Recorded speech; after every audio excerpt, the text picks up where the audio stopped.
everyone, it's Jessamine and Meg back with Surviving UX. We're here to help you through the misery and bitterness and despair of your UX design career. We're going to get started today with a couple awesome topics. We're going to be talking about hackathons and PMs. First, I'm going to throw a quick disclaimer. This program does not represent the experience of a specific company or employee, and it doesn't disclose any confidential information about any company or employee. It's just for entertainment purposes. So first off today, we're going to start talking about hackathons and how they go sideways. And we're also going to answer some listener questions about people getting started in UX. But before we begin, Meg, how was your week?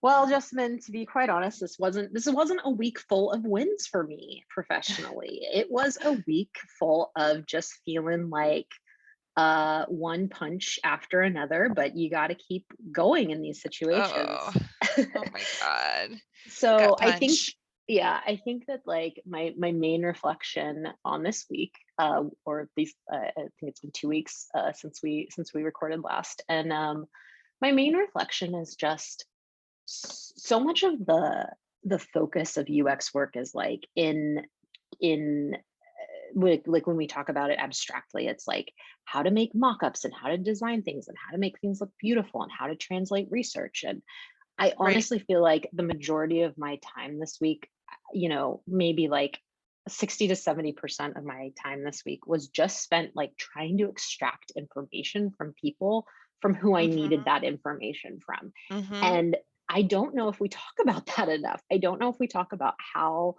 much of the job it is to just find and track down information, which seems like it could be part of any job. Like it doesn't seem like it should be specific to our job or anything in particular. It like has nothing exactly to do with design. But it just seems like it fills up such a large amount of our day sometimes, especially when you're working on extremely complex topics that, to be quite honest, I don't know if anybody really knows the answers to. And I think that's what sometimes makes it really hard, is you're looking for answers that or you're looking for information that doesn't really exist. Anyway, any thoughts on that? Any tips or advice? Any encouragement you can give me? I think people hide. I think people hide when they don't have anything to give you. And I actually do it too. I hide when I don't know the answers or I don't have any more to share and I've given everything I have to give. I will just hide away and avoid people and inquiries. And so I definitely have had this happen to me recently where someone's like, oh, you want to get started on this project? Well, you need a lot more information because we're not convinced. And so I'm like, all right, well, I'll go hunting.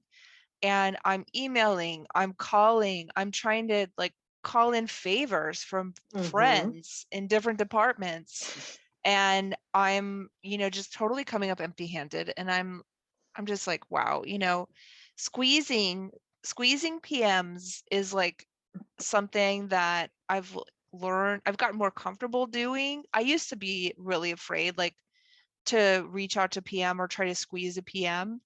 But as I've gotten older and I've gotten older than some of the PMs that I work with now, I'm not quite as scared to do it. But I do find like if PMs are like too busy and they just don't get back to you, they kind of don't have any more to give you. They won't come around. They'll come around if they've got like they're excited, they're interested to see what you're doing, they want to bounce ideas off you.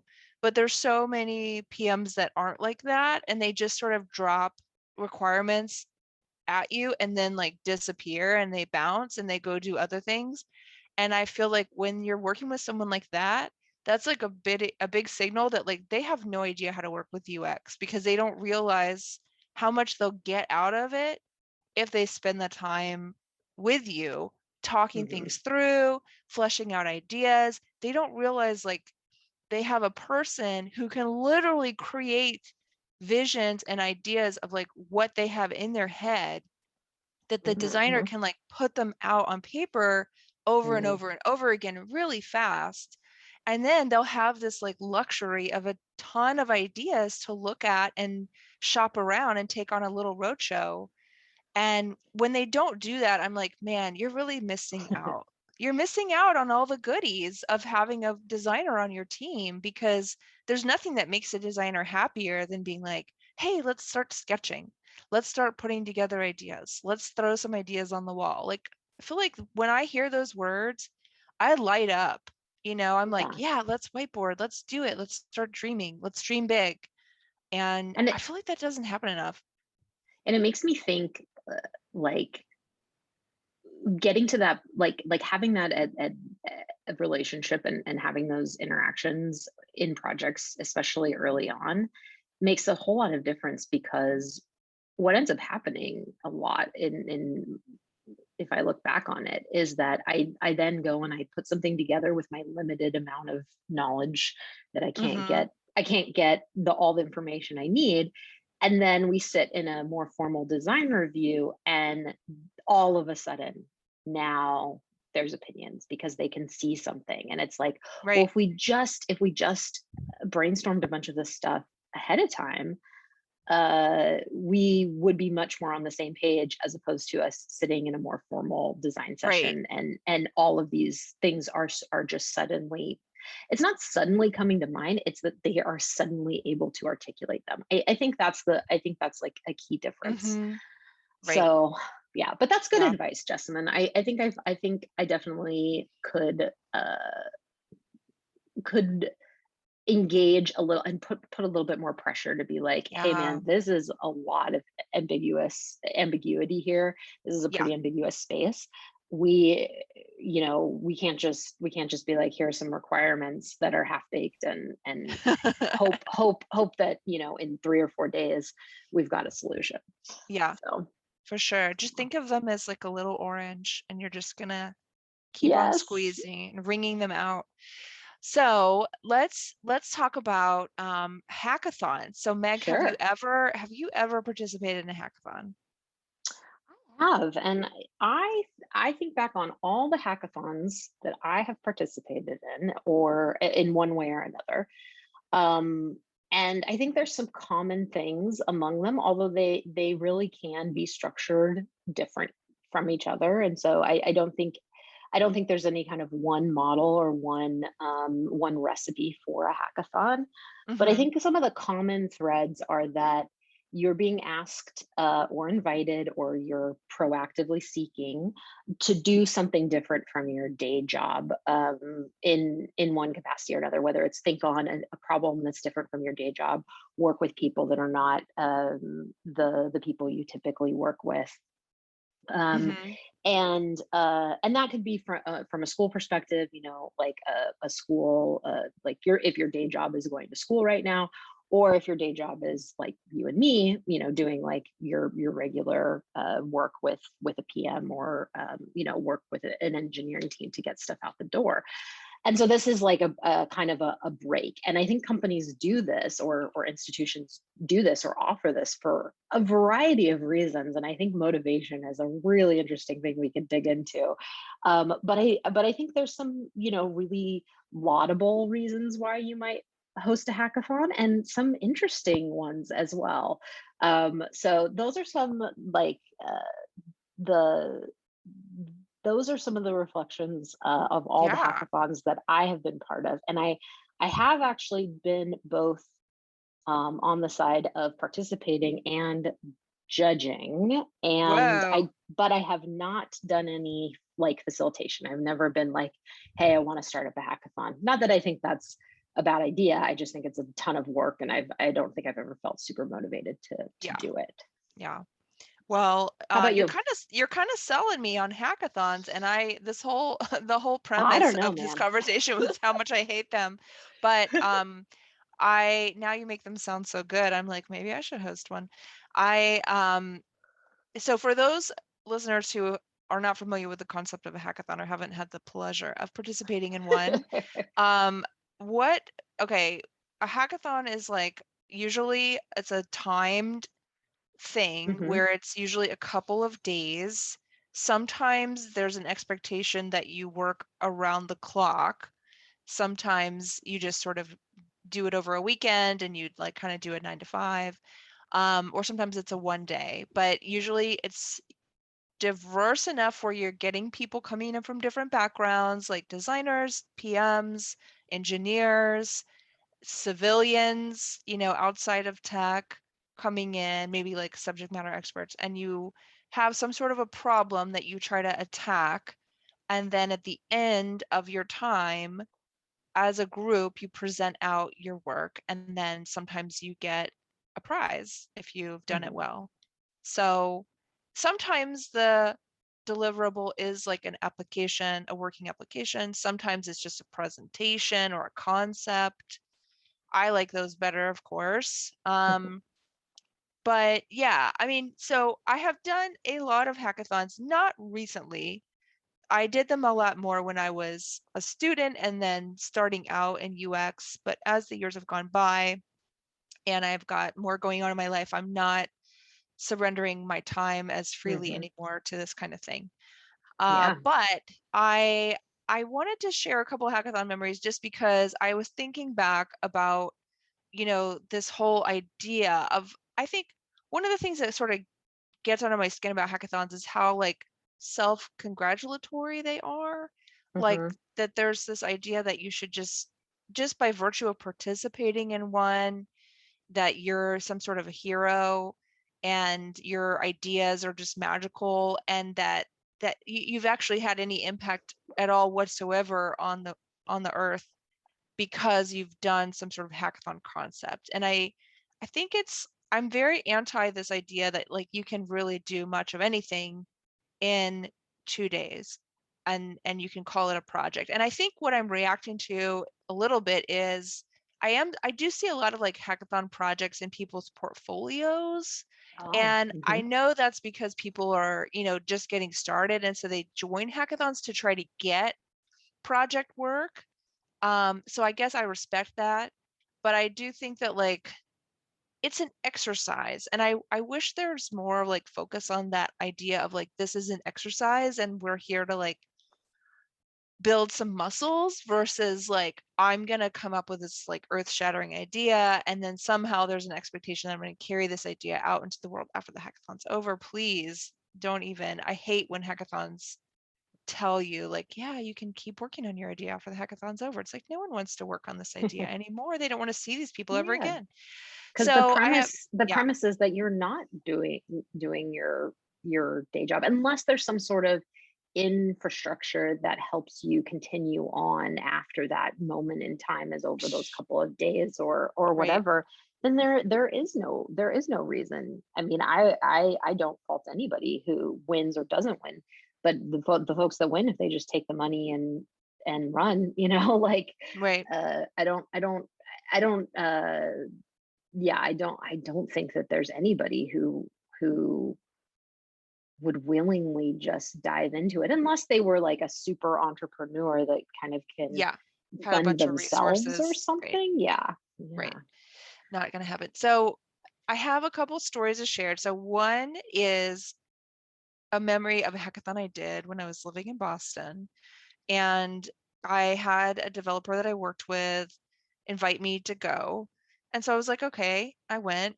I showed up. I went downtown, took the train, and it was great. It was like, a pure, like a mission driven sort of hackathon, civic tech. Hmm. And I was excited to be there. I did not join my developers team, and I look back at that and I think, gosh, I really should have paid attention to those feelings a little more. I felt like this developer was a little too flirtatious and it kind of made me Mm. uncomfortable. And I was like, I don't want to be like locked in a room with this guy for like the whole day. So Yeah. I was like, I'll just find another team. And I, I went into the room. I was like, high on life and really excited about designing stuff. And there was like a client there who was like, hey, I'm working with this, agency and we're going to do this project and these are our users and blah, blah, blah. And we're talking. And we've got like three other people in the room, like really smart people, developers. There was a math, data science type person, and then me. And so as the client is talking, I'm starting to sketch on the whiteboard, coming up with ideas, and the people are sort of in the room are just sort of looking at me like they kind of don't know what I'm doing. And I, kind of like tried to keep like smiling and being like, yeah, cool idea, neat. And then like nobody was really reacting to the drawings or like talking about like what else we could do. Like they weren't really using it as like a prompt or anything. They were just Mm-hmm. kind of sitting at their computers, looking at their computers, like click, click, click. And I was like, okay, um, and I felt like, a couple minutes went by, maybe like 30 minutes. So we're kind of talking. And then the developer, like there was one who was in particular, like pretty stiff, and they're just sort of looking at their computer. And I was like, okay, like, well, why don't we do this? What about this idea? And like, kind of pointed to a sketch. And the developer like looks at me or like he looks down, he like kind of growls and he's like, no. And the developer, he worked like making maps. I guess that was his full-time job. And he was like, it has to be a map. And I was like, oh, okay, it has to be a map, and I was just like, huh. And I was kind of like, ugh. And I thought I was waiting for the other people in the room to sort of speak up and be like, Mm-hmm. well, what about this idea? Or what about that idea? Or like maybe it could have a map, and like to try to like improv like a little yes and off of his it has to be a map comment. But they were just like silent. And then that's when I like my heart started to sink and I was like, oh my God, oh my God, this is gonna suck. And it just sort of hit me that like this day, which is already kind of uncomfortable, like Mm-hmm. I'm in a strange place surrounded with strangers who are not really friendly. And I'm supposed to somehow be here all day with these people and work for free. Uh, Mm-hmm. like they weren't nice, you know what I mean? They weren't like cool. They weren't like excited. And now they're like, like rigid and starting to get like kind of bitter and rigid. And I was like, it's only like 10:30 in the morning and this guy's already a jerk. And I like had never done anything like this before. Like this was sort of like a growth moment for me because I just thought like in my head I was like, I have to be here. I have to do this. Like I signed up for this and like my coworkers here and I was like, oh my gosh, like I'm never going to learn how to, I don't know, be in tech and I was like, I cannot do this. I cannot be here with these people. And there was just something inside me that was like, get out, run. And I was like, oh my God, like I can't believe I'm doing this. I've never done anything like this before. I don't quit things. And I just was like, guys, I think I'm going to go. And thank you and best of luck with this. And I just walked out Good for and they you. didn't say anything. Nobody tried to stop me.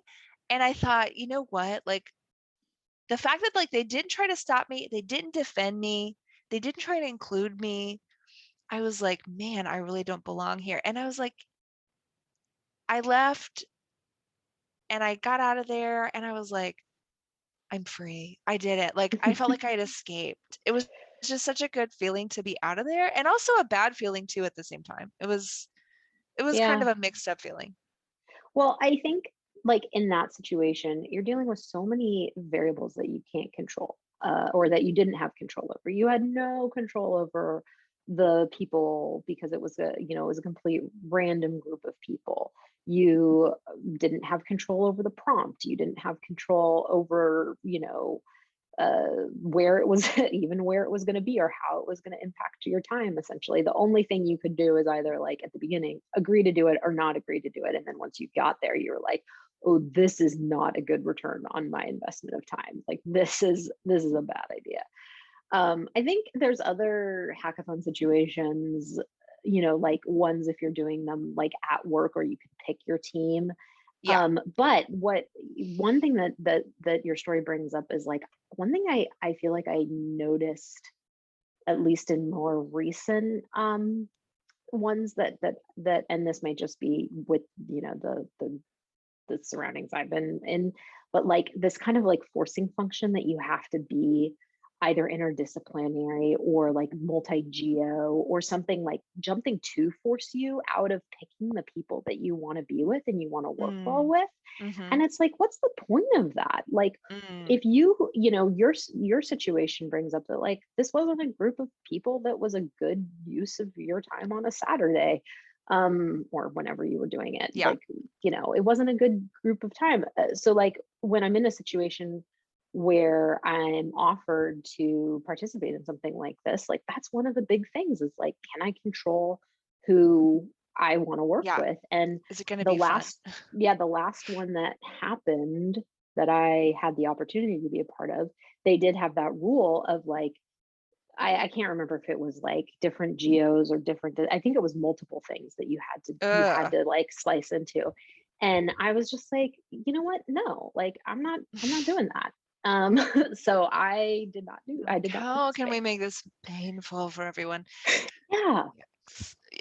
And I think the worst part of it was like it was not just like a Saturday, but it was like sunny and it was beautiful out. Like it was a fall day and it was really pretty. And it was just like, man, I do not want to be Yeah. inside. Yeah. There's no guarantee you're going to win the prize or Psh, anything. And so it's kind of like, you're I don't know. It kind of also makes me wonder, like, what were the motivations of the other people to be there? Like, were they forced? Like, what, yours was you felt psh. obligated because you were Yeah, learning and I'd love somebody to asked know. you, and you thought you were going to get certain things out of it. But like, I wonder what the other people's were because they didn't. I don't know if they feel like from your story, it doesn't. I'm not convinced that it sounds like they wanted to be there either.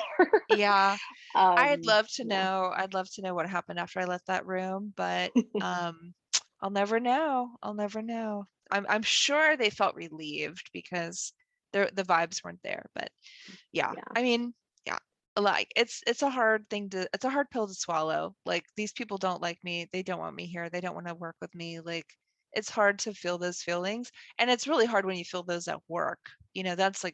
That's the thing is like this little moment was one of the first moments where I truly felt like a developer was like, you suck, get out. Like I just felt that feeling. And I've since then like learned to recognize it when I'm having it at work. Hmm. And I like it's sort of like a moment of truth where it's like, okay, this is not there's no collaboration potential here. Like this person is not going to be a fruitful partner to work with. And it's not about me like being, trying to bend over backwards a little bit further and be a little bit nicer. I mean, Hmm. I'll just share this recently I had sort of a scuffle with a work partner, and it was sort of suggested that maybe I need to, do more to be nicer, um and maybe put in more effort to get to know this person on a personal level. And honestly, I was so offended because I do that all the time by default. By default, I am nice and friendly by default. I want to get to know ya. I want to get to know about your life and whatever you want to share. And I am approachable and I'm responsive. And sort of this assumption that like I wasn't putting in the effort that if I was just a little bit nicer or a little bit more accommodating, Mm. that person would warm up to me, that person shouldn't have to do any work on their side. Because I was Mhm. like, I'm sort of being told to like do this. Are they telling this person that too? Is that person getting coached to be nicer and to be more approachable and to be more responsive? Yeah. Because I bet they're not. I bet And I they're not. wonder I wonder if this, I mean, there's some gender things that we could unpack, Oh, which like is a whole nother forget. topic, Yeah. but like I wonder too if this actually sort of goes back to what we were talking about at the beginning of the story is like when you said, I'm going and caching when we were talking, sorry, about my work week, and you were like, I'm going in, I'm trying to get information, I'm cashing in social favors. It's kind of like I wonder if maybe our position is such that like we have to have these like relationships of mutual dependency or reciprocal reciprocal partnerships. Uh, and I wonder if maybe other ones like engineering don't. Like maybe they're just Right. in a different category They where don't they have to don't answer need to to anybody. cash in favors Mm-mm, to get mm-mm. the things that they need to get their jobs done. Right. I And doubt it. that's a fascinating thing that I If never if really it thought of. happens, if it happens, I don't see it. That's the thing. Yeah. I don't see particularly engineers being super nice or kind. If that happens, I'm like blown away. It has happened, I guess. It happens once in a while. I'll talk to somebody who's super friendly and I'm like, whoa, where'd you come from? Like, you're a breath of fresh air. But for the most part, most of the time, it does feel I'm like I'm a waitress. I feel like, hi, how is it going? What can I get you? What do you need? Would you like something, would you like some sugar in your tea? Whatever. Like that is my kind of default because I've learned that otherwise I'm not going to get anywhere. Like I'm Yeah. just I'm lower on the totem pole and for whatever reason, I mean, somehow, in spite of the fact that there's only one of me to like every 50, or 60 engineers that I work with, somehow I'm still like under them. So I I think that like I've learned how to operate over the years. I've learned how to be friendly and how to be nice and how to give people what they want. And like when somebody just for whatever reason decides to like shit on me, I'm I'm like, okay, it makes me want to bolt so bad. And I have to actively fight it sometimes to ask myself, like, okay, stepping back, stepping back. All right. There's one person who sucks. All right. What's the ratio here? Are there 10 people who are nice? Are there 20 people who are nice? Okay. If there's 20 people who are nice and there's one person that sucks, I can keep going. I can keep going. I can put up with this and I shall go on. I'm not going to sabotage myself and run if one person isn't nice to me because they're just 1/20th of the pie. Mhm. So, like that's what I tell myself a lot. Like I don't have to be nice to this person. Like I'll sort of try, but I sort of start to shut off and wall off. I've kind of learned to do that instead of I used to just be like, I'll be nicer. I'll be kinder. I'll be sweeter. I'll ask them to coffee. I'll ask them, for if there's something that I did wrong, and then I've like that never works. So I've learned to stop doing it and Yeah. then just try to like, focus energies elsewhere. But it is tragic because it's from team to team to team, company to company to company. There's always one person that Mhm. sticks out as sort of like a pain, the pain to work with. So Yeah. if that And there is person's that you and you're saying. listening, I do, you know who you are. I do like your resolve, and I like, I like that ratio attitude of like, you got to put that stuff in perspective. On the other hand, there is, of course, always the phrase, I forget what it is exactly, but the one that sticks to mind is like, if there's poop in the wine barrel, all the wine barrel is all the wine in the wine barrel's messed up. I think it's actually a little more explicit than that, but I'll go with that one. Um, we have a That's it. ton more to talk about with Yes. hackathons, but unfortunately, we're actually really close to our time here. Do you want to do any last final thoughts and save some of this stuff for next time? Yes. Okay. So, um, like my final thoughts are Are they worth it? Maybe hackathons answer are that question. hackathons worth it? Hackathons worth it. Oh my God. So my advice if you're going into a hackathon is it is an exercise. Remember Mhm, that it is mhm, just an exercise in number one, dealing with people, getting to know people, and number two, it's usually a chance to try something that's a little bit outside your wheelhouse. I really like what you said earlier about like oh, you're getting to do something different than your day job. Like, honestly, that hadn't occurred to me. I've always just been like, oh, I'll just treat this like a work assignment, but like, why not try something a little different? Gosh, I mean, that's so smart. So I think that's pretty wise. What about you? It depends on for sure who you are. If you are facilitating this thing and your goal is to um, generate a bunch of ideas that you think maybe your company or your organization can build off of, yeah, sure, have a hackathon. You'll get a Mm-hmm. bunch of people to do it. And I don't necessarily think that the time that you lose from the actual work will be a problem. It also, a lot of people also feel like I think they feel like it's nice when like the company gives them a break. From a personal perspective, though, I think that they are worth it when you can make choices to work in your best interest. Yes. And so I will be frank. My one of my Hack Week projects one time was there was flexibility enough in the description that I did my own project by myself for probably like a day and a half, and I tried to make it like where I just kind of got a break, my personal break from work. Mm-hmm. And it had nothing to do with the technology we worked on. It had nothing to do with anything. It was honestly about how our offices could support a beehive, like an actual like colony of bees on the campus. Nice. It was a facilities hack essentially. Yes.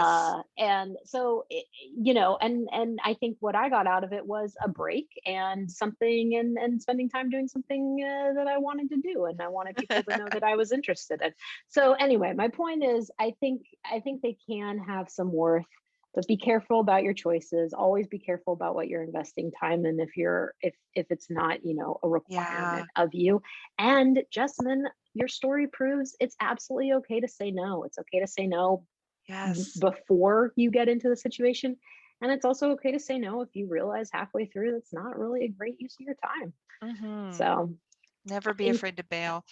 Awesome. All right. Well, we wish you guys luck, the best of luck surviving your UX career. Email us, please, your stories about your hackathons or questions about your career at survivingux@gmail.com. See you next time.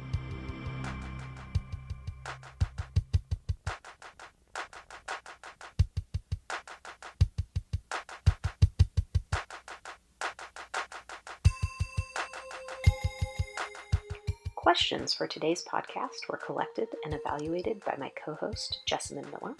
The episode was edited by myself, Meg Kramer. And if our intro music sounds familiar, it's the on hold music for Cisco phones, opus number 1 by Tim Carlton and Derek Deal. It always reminds me of waiting in great anticipation for a researcher and participant to connect and rejoin the conference call for what hopes to be another great UX study. Thanks for listening, and hang in there until next time.